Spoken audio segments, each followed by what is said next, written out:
Informasi selanjutnya, saudara, puluhan ribu buruh dari berbagai daerah di kawasan Jabodetabek akan memadati Patung Kuda Jakarta untuk memperingati Hari Buruh Sedunia dalam peringatan Hari Buruh esok 1 Mei 2024.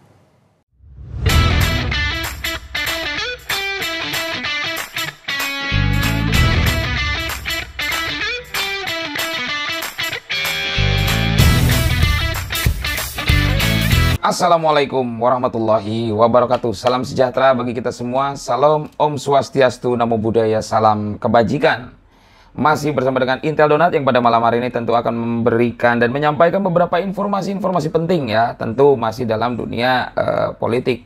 Kita akan melihat ya dari perspektif masyarakat umum dalam hal eskalasi politik, apalagi menjelang May Day ya. Nah, May Day ini, tanggal 1 Mei ini menjadi salah satu momentum penting di mana adanya perubahan besar terutama dalam sektor perburuhan. Dan May Day ini ya, di 1 Mei ini menjadi sebuah momentum penting juga bagi para kaum proletariat ya untuk dapat merubah nasibnya menjadi nasib yang lebih baik lagi ke depannya tentunya. Nah, dalam hal ini kalau kita lihat ya, kemungkinan besar apa yang akan menjadi tuntutan ya di demonstrasi besar-besaran nanti saat May Day 1 Mei ya, kemungkinan tetap tuntutannya yaitu untuk meminta pemerintah mencabut Undang-Undang Cipta Kerja atau Omnibus Law. Karena kita tahu Undang-Undang Ciptaker ini itu sangat merugikan sekali para buruh ya, sangat sekali merugikan para buruh. Dari mulai ini kan Undang-Undang Sapu Jagat, Undang-Undang Sapu Jagat. Jadi undang-undang tentang perburuhan ini dilibas oleh satu undang-undang campuran. Dan undang-undang Omnibus Law ini ya pemerintah mengatakan adalah untuk menggenjot iklim investasi yang ada di Indonesia. Tetapi dengan tidak mempertimbangkan kondisi perekonomian, pertumbuhan perekonomian dan juga bagaimana kesejahteraan para buruh di Indonesia. Dalam undang-undang tersebut kita tahu sendiri kan, banyak sekali item-item atau pasal-pasal yang sangat merugikan atau mendiskriminasikan para buruh, terutama dalam aturan perburuhan, lalu outsourcing, kontrak, upah layak dan lain-lain. Banyak sekali ya yang sangat merugikan khususnya bagi para buruh. Nah, pemerintah sepertinya kita melihat tidak memiliki political will untuk dapat mengangkat ya, harkat dan martabat para buruh gitu. Sedangkan buruh sendiri ya ini menjadi sebuah sektor yang sangat vital. Apalagi kalau kita melihat bagaimana grafik perindustrian, pertumbuhan industri di Indonesia ini meningkat gitu dari tahun per tahun. Tetapi ketika kita melihat bagaimana jalannya atau aktivitas perindustrian di Indonesia ini meningkat, itu tidak berbanding lurus dengan kesejahteraan para buruh. Nah, ini yang menjadi persoalan. Itu bukan saja buruh pabrik, ada juga buruh-buruh ya seperti toko-toko modern, ada buruh-buruh UMKM, ada buruh-buruh honorer. Ini kan orang-orang atau kaum-kaum proletariat yang mendiami Indonesia hampir 40%. Gitu. Jadi pergerakan perekonomian di Indonesia itu ditentukan oleh sektor industri dan manufaktur yang di dalamnya itu dihidupkan oleh para buruh itu tadi. Nah, ini yang menjadi persoalan ketika Undang-Undang Ciptaker atau Omnibus Law ini keluar, tentu buruh ini yang kemudian dirugikan gitu. Porsi kerja, hak kerja ini tidak seimbang, apalagi dengan kewajiban kerjanya yang cukup besar gitu. Nah, Undang-Undang Ciptaker ini atau Omnibus Law ini kan sebenarnya merugikan sekali ya bagi para buruh. Dan ini yang menjadi faktor penghambat ya, distribusi kekayaan. Bayangkan saja bagaimana buruh-buruh ini ya yang biasanya pulang gajian, pulang kerja, dapat duit, itu bisa membeli item ABCD komoditas-komoditas yang kemudian komoditas itu untuk menghidupi keluarganya. Hari ini dengan adanya Undang-Undang Ciptaker itu dipangkas semua. Pada akhirnya ini akan mempengaruhi daya beli buruh dan itu tentunya akan berimbas pada pelaku-pelaku usaha UMKM. Yang biasanya kalau gajian nih, buruh-buruh kalau kita lihat di Bandung, kita ambil contoh di Bandung. Di salah satu PT ya, dari satu perusahaan atau pabrik. Itu kan biasanya kalau gajian itu, para buruh gajian itu baru keluar gajian, mereka langsung belanja. Dan biasanya di sana ada UMKM dan para pedagang. Nah, para pedagang ini, ya, ketika para buruh ini mendapatkan kesulitan dan juga mendapatkan pemangkasan, oleh karena ada Undang-Undang Ciptaker, ini berimbas pada UMKM dan pedagang-pedagang ini. Karena apa? Yang biasanya omsetnya itu besar, nah ini ketika para buruh gajian itu jadi kecil. Karena apa? Karena daya beli para buruh, daya beli masyarakat ini menurun, gitu. Nah, upah layak yang sedang diperjuangkan hari ini ya oleh para buruh ini, itu adalah upaya distribusi kekayaan yang sebenarnya ini harus juga berjalan selaras dengan pemerintah, di mana pemerintah bertugas, ya harusnya pemerintah ini hadir, negara ini hadir, tugasnya untuk memperkecil rasio kemiskinan. Ya, rasio kemiskinan. Jadi kalau menghapus kemiskinan itu nggak mungkin. Tidak pernah mungkin. Ketika rasio kemiskinan ini dihapuskan, atau kemiskinan ini sudah tidak ada, berarti kita sudah siap untuk kiamat. Ya. Nah, jadi yang tugas pemerintah hari ini bukan untuk menghapus kemiskinan, tetapi untuk memperkecil margin atau rasio kemiskinan. Ketimpangan sosial ini udah cukup jauh. Bagaimana 2% ya, 2,4% orang-orang kaya di Indonesia ini menguasai perekonomian Indonesia hampir 48%. Ini kan luar biasa sekali. Artinya ada satu persoalan yang harus diselesaikan, yaitu distribusi kekayaan. Nah, itu tadi, distribusi kekayaan ini yang seharusnya bisa berjalan secara terrealisir secara utuh, pada akhirnya harus gagal dengan adanya Undang-Undang Ciptaker. Dan ini berimbas tentunya, sangat besar imbasnya. Nah, upah layak itu adalah upaya untuk distribusi kekayaan, digagalkan oleh Undang-Undang Ciptaker oleh pemerintah, yang seharusnya pemerintah itu adalah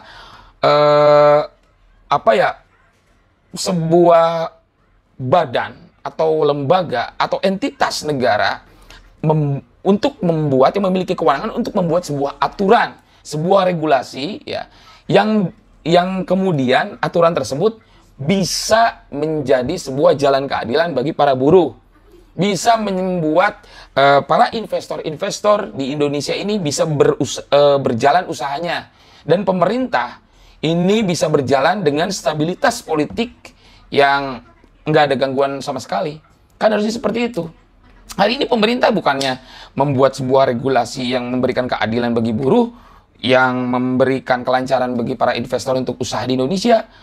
Ini justru pemerintah malah melakukan blunder dengan melakukan pemangkasan melalui Undang-Undang Ciptaker. Nah, ini yang menjadi persoalan, gitu. Nah, pemerintah hari ini, ya, yang dipimpin oleh Joko Widodo, ya, ini yang menjadi persoalan. Dia yang seharusnya melakukan langkah-langkah strategis, yang tentu langkah-langkah strategis ini haruslah turun dari serapan nilai-nilai Pancasila. Hari ini jauh dari itu. Dia sangat barbar dan dia sangat korup sekali. Dia bukannya memperkecil rasio kemiskinan, jarak kemiskinan antara si kaya dan si miskin ini berdekatan, tapi malah diperjauh terus. Malah diperjauh terus. Dari 100 total populasi manusia di Indonesia, itu 48%-nya itu hidup di bawah garis kemiskinan. Nah, Jokowi bukannya memfasilitasi supaya buruh ini tingkat perekonomian dan tingkat kehidupannya itu meningkat, justru malah memfasilitasi kong kali kong ataupun berselingkuh dengan para pemodal dan para kapitalis untuk membuat aturan yang mempermudah para kapitalis ini menjajah Indonesia. Dan Indonesia lewat Jokowi ini membuat sebuah aturan supaya mempermudah investor ini mengeksploitasi sumber daya alam maupun sumber daya manusia. Ini kan neoliberalisme, neokapitalisme. Ini yang harus kita tentang hari ini. Nah, Jokowi kan seakan-akan kan janjinya wong cilik lah, berpihak, punya political will bagi masyarakat. Ini bullshit semua. Jokowi justru memperbesar ketimpangan, ya. Apalagi kalau kita melihat tanah nih, ya. Tanah. Ada beberapa PR bagi Jokowi. Salah satunya adalah reforma agraria, ya. Bung Karno pernah membuat sebuah gagasan penting tentang reforma agraria. Tetapi itu tidak dilaksanakan setelah Bung Karno lengser hingga hari ini. Reforma agraria ini adalah salah satu bentuk dari pemerintah untuk menjamin bahwa masyarakat atau rakyat Indonesia memiliki tanah dan untuk diolah bagi sebesar-besarnya kebermanfaatan masyarakat Indonesia. Dan Jokowi tidak melakukan itu. Ini parah sekali kan memang. Kalau zaman Pak Harto, kita bandingkanlah dengan zaman Pak Harto. Kalau Pak Harto itu kan dulu ada istilahnya PIR ya. PIR itu pertanian inti rakyat. Perkebunan ya, perkebunan inti rakyat. Nah, dalam aturan perkebunan inti rakyat itu, 80% kepemilikan tanah dan pengolahannya itu harus dimiliki oleh masyarakat. Dan 20%-nya itu diserahkan pengelolaannya pada pihak swasta. Kalau zaman Jokowi, kebalikannya. Kacau memang ya, gokil banget ini Jokowi. Ini kebalikannya. Bayangkan ya, kalau kita lihat dalam PIR ya, misalkan satu keluarga itu memiliki 1 hektar tanah. 1 hektar tanah ini, misalkan kita contoh komoditasnya sawit. 1 hektar tanah ini, ya, itu mampu menghasilkan GDP atau pendapatan per kapita itu sampai 6 juta per bulan. Itu bagi satu keluarga. Hari ini kalau kita lihat dengan adanya berbagai regulasi, minerba, undang-undang investasi dan lain-lain, ini mempersulit masyarakat untuk mengolah dan mengeksplorasi kepemilikan tanahnya. Dan biasanya 6 juta seharusnya secara ideal mendapatkan 6 juta per bulan dalam 1 hektar. Hari ini paling 2,5 juta lah gitu. Nah, hal-hal yang demikian yang barusan saya sampaikan ini yang menjadi salah satu faktor pemicu terjadinya perubahan besar-besaran. Kalau zaman Pak Harto, ya zaman Pak Harto, rasio ketimpangan itu 0,3% itu sudah terjadi reformasi dulu. Hari ini kalau kita lihat ya, itu ketimpangan itu sudah mencapai 0,4%. Artinya, bukan lagi reformasi yang harus dilakukan hari ini, tetapi revolusi. Ya, revolusi. Jadi May Day hari ini temanya katanya revolusi May Day ya. May Day Revolution gitu. Jadi memang membawa spirit perubahan yang cukup besar bagi para buruh yang selama ini memang mendapatkan posisi yang dirugikan, selalu dirugikan dan didiskreditkan gitu. Nah, sebenarnya kalau kita melihat kebijakan hari ini, para pemegang kebijakan, stakeholder maupun entah itu legislatif maupun eksekutif, itu kan dari awalnya saja sudah melakukan tindakan-tindakan kotor. Demokrasi yang kita anut hari ini bukan demokrasi Pancasila, tetapi demokrasi liberal. Dan ini dimanfaatkan oleh Jokowi, dimanfaatkan betul oleh Jokowi dengan membuka besar-besaran sebuah sistem, merancang sebuah sistem yang kemudian ini mengarah pada liberalisasi yang barbar sekali. Untuk menjadi dewan hari ini, ya bayangkan, Dewan RI itu membutuhkan sampai puluhan miliar. Ini kos politik atau money politik. Rakyat dididik untuk menjadi yang memiliki mentalitas pengemis. Minta-minta, berharap pada dewan.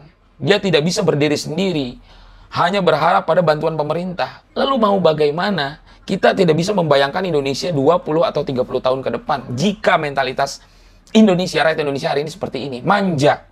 Bukan menjadi masyarakat yang memiliki mentalitas produktif. Tetapi hari ini malah menjadi masyarakat yang bermental konsumtif. Menghamba dan berharap pada bantuan-bantuan pemerintah, tidak bisa berdiri sendiri. Dan pada akhirnya ketika pemilu, yang seharusnya pemilu ini adalah satu wahana untuk bertarung gagasan, untuk bertarung ide, untuk masa depan Indonesia ke depan, hari ini justru hanya bertarung modal, bertarung joget-joget, bertarung apa istilahnya itu propaganda-propaganda. Lalu ketika kita tanya gagasan, apa yang mau dia lakukan ke depan? Tidak ada. Bung Karno pernah mengatakan bahwa Indonesia ini, ya, satu negara ini tidak akan bisa berdiri kuat tanpa adanya jiwa yang besar. Kalau kita lihat ya, dalam lirik Indonesia Raya, lagu Indonesia Raya, bangunlah jiwanya, bangunlah raganya. Artinya, sebelum kita membangun raga, kita harus membangun jiwa. Manusia pun percuma kalau hanya punya raga tanpa punya nyawa. Percuma hanya punya raga tetapi tidak punya harapan untuk hidup. Artinya jiwa dulu yang pertama kali harus dibangun. Nation and character building. Itu adalah hal pertama yang harus dibangun oleh Indonesia sebelum kita masuk ke dalam eranya bonus demografi. Bonus demografi ini kan sebenarnya ya hanya propaganda. Anak-anak muda usia emas di tahun 2045 nanti atau 2050 nanti bisa hanya menjadi rongsokan jika hari ini dalam proses merancang, merakit sebuah mesin tempurnya saja sudah kayak gini. Ini yang menjadi sebuah kekhawatiran besar tentu bagi kita. Saya hanya ingin mengatakan sebagai warga negara Indonesia bahwa saya memiliki narasi pesimis lah. Jika memang masyarakat Indonesia tidak ingin melakukan perubahan besar-besaran dalam berbagai aspek kehidupan, gitu. Nah, nanti 1 Mei ini adalah momentum besar. Ini momentum yang pas untuk melakukan perubahan besar-besaran. Dan itu hanya pintunya saja. Itu hanya pintu, bukan menjadi akhir. Itu hanya awal, ya. Jutaan buruh akan turun ke jalan bersama para civil society yang lainnya, pelaku-pelaku UMKM dan lain-lainnya. Dan kita lihat saja apa yang akan terjadi ke depannya.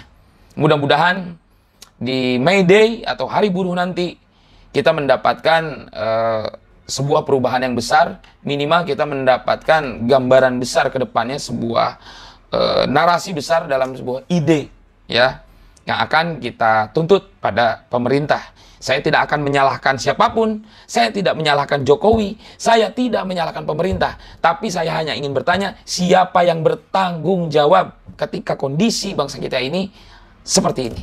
Itu saja mungkin informasi dan beberapa pembahasan yang bisa saya sampaikan. Mudah-mudahan bermanfaat. Akhirul kalam, wallahul muwaffiq ila aqwamit thoriq. Wassalamualaikum warahmatullahi wabarakatuh.